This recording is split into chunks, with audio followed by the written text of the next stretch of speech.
Student आपका class 10th में science का चैप्टर है लाइफ प्रोसेस 6 चैप्टर है। हमारी लाइफ में हमें जीवंदा रहने के लिए, जीवित रहने के लिए हमें 4 चीज़ों की आवश्यकता पड़ती है: न्यूट्रिशन, रेस्पिरेशन, ट्रांसपोर्टेशन और एक्सक्रिएशन। हमारे तीनों पार्ट पूरे हो गए हैं, लास्ट पार्ट बचा है एक्सक्रिएशन। तो पहले हम एक्सक्रिएशन के बारे में बात करते हैं, एक्सक्रिएशन पर डिस्कशन करते हैं। आप देखिए एक्सक्रिएशन क्या होता है। Excretion, x means exist means बाहर करना, हमारी बॉडी के अंदर जो भी वेस्ट प्रोडक्ट है उसे बाहर करना। अब इसकी हम डेफिनेशन की बात करें तो the metabolic activity in the body generate many kind of waste. It is a process in which waste are removed from our body। ये तो इसकी डेफिनेशन है, एक बार फिर मैं बोल देता हूँ। The metabolic activities in the body generate many kind of waste. It is process in which waste are removed from our body is called excretion. देखिए हमारी बॉडी में जो भी मेटाबॉलिक एक्टिविटी होती है, हमारी बॉडी की सभी सेल में मेटाबॉलिक एक्टिविटी होती है। और मेटाबॉलिक एक्टिविटी का मतलब है फूड डाइजेस्ट करना, फूड से एनर्जी प्राप्त करना। हमने मेटाबॉलिक एक्टिविटी का मतलब क्या हुआ, फूड से हमने क्या किया भाई, डाइजेस्ट किया फूड को, और फूड को डाइजेस्ट करने के बाद एनर्जी प्राप्त की। इन सब प्रोसेस में वेस्ट प्रोडक्ट बनता है। इन सब प्रोसेस से क्या बना, वेस्ट प्रोडक्ट बना। इस वेस्ट प्रोडक्ट को शरीर से बाहर निकालना एक्सक्रीशन कहलाता है। अब आपको समझ में आ गया होगा कि एक्सक्रीशन क्या होता है। अब आपके दिमाग में एक बात आई होगी कि भाई वो मेटाबॉलिक एक्टिविटी क्या होती है। देखिए metabolic activity digestive waste, respiratory waste और नाइट्रोजनियस वेस्ट। अब हम बात करें डाइजेस्टिव वेस्ट की। डाइजेस्टिव वेस्ट क्या है, जो फूड हम खाते हैं वो एब्जॉर्ब हो जाता है, लेकिन कुछ वेस्ट बच जाता है। यानी कि सारा का सारा जितना हमने खाया सारा तो एब्जॉर्ब नहीं होता। मैंने लाइफ प्रोसेस वाले, न्यूट्रिशन वाले में समझाया था कि कुछ पार्ट भाई इंटेस्टाइन में, स्मॉल इंटेस्टाइन में जाएगा, सारा पार्ट ज़्यादातर डाइजेस्ट हो जाएगा, परंतु कुछ अनडाइजेस्ट पार्ट कहाँ चले जाता है, लार्ज इंटेस्टाइन में चले जाता है। तो इस तरह से फूड जो हमने खाया उसमें से कुछ वेस्ट बच जाता है जो बाया एनस बाहर निकल जाता है। एक तो यही वेस्ट हो गया। सेकंड नंबर पे ये भी एक्सक्रीशन हो गया। सेकंड नंबर पर हम बात करें रेस्पिरेशन की। हमारी बॉडी ऑक्सीजन इनहेल करती है। हमने नाक द्वारा, नोज द्वारा ऑक्सीजन लिया, फिर वो ऑक्सीजन धीरे धीरे सब तरह होती एल्वोलियाई तक जाएगी और ब्लड वेसल्स के में जो हीमोग्लोबिन है उसमें मिल जाएगी, गैस का एक्सचेंज हो जाएगा एल्वोलाई में, और वहाँ से CO2 बाहर निकल जाएगी। CO2 नाक के द्वारा ही बाहर चली जाएगी। तो यहाँ पर एक्सक्रीशन हो गया CO2 का। तो अब हम यानी कि देखते हैं नाइट्रोजन वेस्ट क्या होता है, urea, uric acid, water etcetera. अब इन वेस्ट को बॉडी से कैसे निकाला जाता है इसके बारे में डिस्कस करते हैं, वो आप समझिए। हम इसके बारे में डिस्कस करेंगे ह्यूमन एक्सक्रीटरी सिस्टम। यानी कि एक्सक्रीशन प्लांट में भी होता है, ह्यूमन में भी होता है। हम ह्यूमन की बात करें, ह्यूमन में ह्यूमन एक्सक्रीटरी सिस्टम बना होता है। यानी कि साइड में इसका डायग्राम दिया हुआ है, आप इसकी साइड में देखिए एक डायग्राम है। डायग्राम में दिखाया गया है कि ह्यूमन एक्सक्रीटरी सिस्टम क्या है। It consist of 2 kidney. इसमें 2 किडनी है, एक साइड बाय साइड, एक लेफ़्ट साइड में, एक राइट साइड में। फिर इसके बाद में यूरेटर है, यूरिनरी ब्लैडर है एंड यूरेथ्रा है। अब हम बात करते हैं किडनी की। किडनी क्या है, kidney it filter the blood and remove waste. क्या करती है, यह ब्लड को फिल्टर करती है और वेस्ट को रिमूव करती है। यानी कि जो भी ब्लड में वेस्ट होता है उसे ये अलग कर देती है। अब ब्लड में वेस्ट क्या है, यूरिया है, यूरिक एसिड है, वाटर है। अब हम इसके चारों पार्ट क्या क्या थे भाई? किडनी के बारे में मैंने बता दिया, फिर था यूरेथ्रा, फिर है हमारे पास पहले नंबर पे यूरेटर्स, और फिर है हमारे पास यूरिनरी ब्लैडर, यूरिनरी, और फिर यूरेथ्रा सबसे लास्ट में। अब हम देखते हैं नंबर 2 पर यूरेटस, यानी कि किडनी के बाद कौन सा आता है? Ureters. It drain out urine from kidney to urinary bladder. अब इसका काम क्या है? यह ड्रेन आउट माने बाहर निकाल देता है यूरिन को किडनी से, और कहाँ पर? यूरिनरी ब्लैडर में भेज देता है। यानी कि ब्लड में से जो यूरिन अलग हुआ था उसे ट्रांसफ़र कर देता है कहाँ पर? यूरिनरी ब्लैडर में। अब बात करें यूरिनरी ब्लैडर की। इट स्टोर द यूरिन, यहाँ पर क्या होता है? यूरिन क्या हो जाता है? स्टोर हो जाता है। फिर हम यूरेथ्रा की बात करें तो transmit urine outside the body, यानी कि यहाँ से हमारी बॉडी से यूरिन ट्रांसमिट हो जाता है। जो भी यूरिन ब्लैडर में स्टोर हुआ था उसको बॉडी से बाहर कर दिया जाता है। अब जो डायग्राम आपको दिखाया गया है उस डायग्राम के बारे में डिस्कस करते हैं। डायग्राम में आप देख रहे होंगे 2 किडनी देख रहे हैं।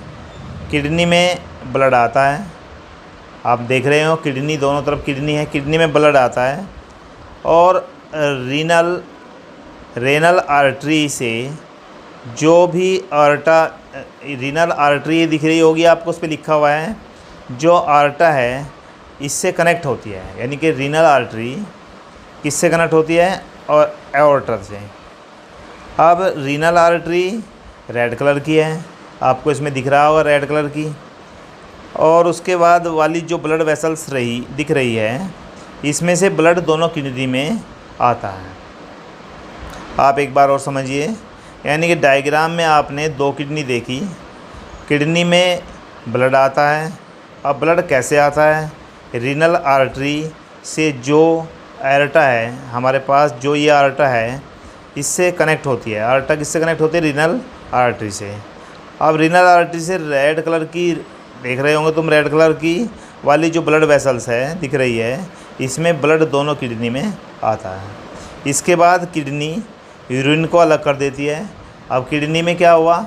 यूरिन अलग हो गया और ब्लड फ़िल्टर हो चुका है। यहाँ पर किडनी के अंदर ब्लड क्या हो गया? इसमें क्योंकि फ़िल्ट्रेशन यूनिट होती है, ब्लड क्या हो गया? फ़िल्टर हो चुका है। अब वो कहाँ चला जाता है? रीनल वेन्स में। पहले रीनल आर्टरी के द्वारा कहाँ आया था? इस रेड वाली जो दिख रही थी तुम्हें किडनी में। अब रीनल वेन्स से जो ब्लू कलर की है, रीनल वेन्स जो है, जो रीनल वेन्स है वो ब्लू कलर की है, बॉडी में चला जाता है। अब किडनी में जो यूरिन बचा, अब किडनी में क्या बचा? यूरिन। भाई उसमें से वेस्ट तो बाहर रह गया, अब बाकी छन के कहाँ चलेगा? वेन के द्वारा, रीनल वेन के द्वारा, जो आपको ब्लू कलर की दिखाई दे रही है वो बॉडी में चला जाता है। अब वह यूरेटर, यानी कि पीले से रंग का है यूरेटर, के द्वारा यूरिनरी ब्लैडर में वो जो नीचे को दिखाया गया है उसके द्वारा यूरिनरी ब्लड में आ जाता है। यहाँ पर यूरिन स्टोर होता है। यहाँ पर क्या हो जाता है? यूरिन स्टोर होता है। उसके बाद यूरेथ्रा से बाहर निकल जाता है। अब आप सोचिए किडनी में ऐसा क्या है जो ब्लड को फ़िल्टर कर देती है? अब हमारे दिमाग में एक बात आती है, भाई किडनी में ऐसी वो क्या चीज़ है जो, भाई किडनी में 2 गुब्बारे से तो दिखाए गए हैं जो क्या कर देती है? हमारे ब्लड को बिल्कुल फ़िल्टर कर देती है। तो वो होता है नेफ्रॉन। हम अब नेफ्रॉन के बारे में पढ़ेंगे। किडनी है फिल्ट्रेशन यूनिट कॉल्ड नेफ्रॉन। ये वेरी इंपॉर्टेंट क्वेश्चन है। किडनी क्या रखती है? फिल्ट्रेशन यूनिट रखती है, और उस फिल्ट्रेशन यूनिट को क्या कहते हैं? नेफ्रॉन कहते हैं। अब हम चलते हैं नेफ्रॉन्स पर। नेफ्रॉन में आप देखेंगे, हम पहले बात कर लेते हैं नेफ्रॉन की, फिर नेफ्रॉन से हम इसका डायग्राम है नेफ्रॉन का, मैं डायग्राम दिखाया गया है। पहले मैं डायग्राम के बारे में ही आपको से बताता हूँ। डायग्राम में नेफ्रॉन दिखाया गया है। प्रत्येक किडनी में लगभग 10 लाख नेफ्रॉन होते हैं। देखिए 10 लाख नेफ्रॉन्स होते हैं। कितनी सारी फिल्ट्रेशन यूनिट है जिनमें को हमारा ब्लड क्या होता है? फ़िल्टर होता है। अब हम बात करें नेफ्रॉन की कि नेफ्रॉन क्या है। Nephron are filtration unit of kidney. Nephron filtration unit है किडनी की, जो किडनी में ब्लड को प्योर करने का काम करती है। It consist of a tube which is connect to duct, जो उसमें एक ट्यूब होती है जो कनेक्ट होती है किससे, डक्ट से। And cup shaped structure that is Bowman's capsule, यानी कि नेफ्रॉन किडनी की फिल्ट्रेशन यूनिट होती है। ये ब्लड को फ़िल्टर करती है। ब्लड में जो मेटाबॉलिक वेस्ट होता है उसको रिमूव कर देती है। नेफ्रॉन में ट्यूब होती है जो डक्ट से कनेक्ट होती है। अभी मैं डायग्राम में आपको समझाऊंगा ट्यूब कहाँ पर है, डक्ट कहाँ पर है। स्ट्रक्चर होती है। अब जो कप शेप्ड आपने साइड में इस तरह से कप शेप्ड, कप के तरह के आकार का लगा हुआ है, उसे कहते हैं बोमैन्स कैप्सूल। अब बात करते हैं बोमैन्स कैप्सूल क्या होता है। अब इससे पहले हम पढ़ लेते हैं डायग्राम के बारे में। बोमैन्स कैप्सूल से पहले हम पढ़ लेते हैं डायग्राम के बारे में, एक बार समझ लेते हैं। देखिए आपके राइट साइड में डायग्राम बना हुआ है। अब डायग्राम के बारे में बात करते हैं। जो कप जैसा स्ट्रक्चर है, आपको बिल्कुल ऊपर इस तरह का एक कप सा बना हुआ दिखाई देगा। कप जैसा स्ट्रक्चर है वह है बोमन्स कैप्सूल। क्या है वो? Bowman's capsule. ये ट्यूब से कनेक्ट होता है। ये किससे कनेक्ट हो रहा है? ट्यूब से। इन ट्यूब के आसपास आप देख सकते हैं जो रेड एंड ब्लू कलर की कैपिलरी है। अब ये ट्यूब नीचे आती है, नीचे की तरफ घूम जाती है और यू टर्न ले लेती है। नीचे को आई और यू ऐसे टर्न ले लिया, नीचे को आई और यू टर्न ले लिया इस तरह से। इसे कहा जाता है हेनल्स लूप। क्या कहते हैं इसे? हेनल्स लूप। इसके बाद लूप बन गया, यू टर्न ले लिया। इसके बाद ये ट्यूब कनेक्ट होती है डक्ट से। साइड में राइट साइड में आपको एक डक्ट दिखाई देगी, उस डक्ट से कनेक्ट होता है। इस डक्ट पर आपको जैसे पेड़ से तने से बहुत सारी ब्रांच निकलती है, ऐसे ही डक्ट से भी बहुत सारी ब्रांच निकलती हैं। ट्यूब बाद में ट्यूब कनेक्ट होती है डक्ट से। ये डक्ट पर कई नेफ्रॉन कनेक्ट होती है। अब इस डक्ट पे कई सारे नेफ्रॉन कनेक्ट हो जाते हैं। फिर एक बार समझ लीजिए डायग्राम को, बहुत ही आसान है डायग्राम। सबसे पहले मैंने बताया नेफ्रॉन। नेफ्रॉन में क्या बताया? Nephron are filtration unit of kidney. Nephron kidney की फिल्ट्रेशन यूनिट है। It consist of a tube, यह एक ट्यूब जैसी होती है, which is connect to the duct, जो डक्ट से जुड़ी रहती है। एंड कप शेप्ड स्ट्रक्चर, एक कप शेप स्ट्रक्चर से जुड़ी रहती है। दैट इज़ बोमन्स कैप्सूल, जो कहलाता है बोमन्स कैप्सूल। अब हम आए किस पर? एक हमें क्या दिखाया गया है? फिल्ट्रेशन यूनिट दिखाई गई है, यानी नेफ्रॉन दिखाया गया है। नेफ्रॉन में डायग्राम है। डायग्राम में आप देखिए, आपको एक कप जैसा स्ट्रक्चर दिखाई देगा जिसे हमने बोमन्स कैप्सूल कहा। अब ट्यूब से कनेक्ट होती है। इन ट्यूब के आसपास आप देख सकते हैं कि जो रेड और ब्लू कलर की कैपिलरी हैं। अब ये ट्यूब नीचे आती है और नीचे आने के बाद यू टर्न ले लेती है। इसे कहा जाता है हेनल्स लूप। इसके बाद ये ट्यूब कनेक्ट होती है डक्ट से। इस डक्ट पर कई सारे मैनी नेफ्रॉन्स कनेक्ट होते हैं। अब ये हमारा डायग्राम है। साइड में हमने डायग्राम समझ लिया, किडनी का डायग्राम समझ लिया और फिल्ट्रेशन यूनिट नेफ्रॉन का भी। अब हम समझते हैं बोमन्स कैप्सूल क्या होता है। बोमन्स कैप्सूल में क्या बताया? यह filter blood and collect urine. इसका काम क्या है? ये ब्लड को फ़िल्टर करता है, फ़िल्टर माने छानने का काम करता है, और यूरिन को कलेक्ट करता है। इससे ब्लड आता है रेनल आर्टरी। यहाँ ऐसे पदार्थों को कलेक्ट कर लिया जाता है जो आवश्यक नहीं है, जिसकी हमें आवश्यकता नहीं है, जैसे कि अमीनो एसिड। अब बात आती है हेनल्स लूप। अब हेनल्स लूप मैंने इसमें बताया डायग्राम में आपको, ये ट्यूब जो कनेक्ट होती है। अब वहाँ पे क्या थी? Henle's tube. Reabsorption of glucose. Henle's tube में क्या होता है, पुनः दोबारा से ग्लूकोज का क्या हो जाता है, एब्जॉर्प्शन होता है। एक तो ग्लूकोज का होता है, अमीनो एसिड और वाटर को एब्जॉर्ब किया जाता है। रीएब्जॉर्ब मीन्स दोबारा से। Then urine enter into ureter through duct. फिर यूरिन क्या करता है, एंटर करता है किसके द्वारा, डक्ट के द्वारा, कहाँ पे, यूरेटर में। एंड कलेक्ट, इकट्ठा हो जाता है यूरिनरी ब्लैडर में, और फिर पहुंच जाता है कहाँ पर, यूरेथरा में, और फिर एनस के, और फिर उस हमारा ये बॉडी से बाहर निकल जाता है। एक बार फिर समझा देता हूँ मैं, यानी कि यहाँ ऐसे पदार्थ, यानी कि ऐसे पदार्थों को भी कलेक्ट कर लिया जाता है जो आवश्यक नहीं है, जैसे कि अमीनो एसिड।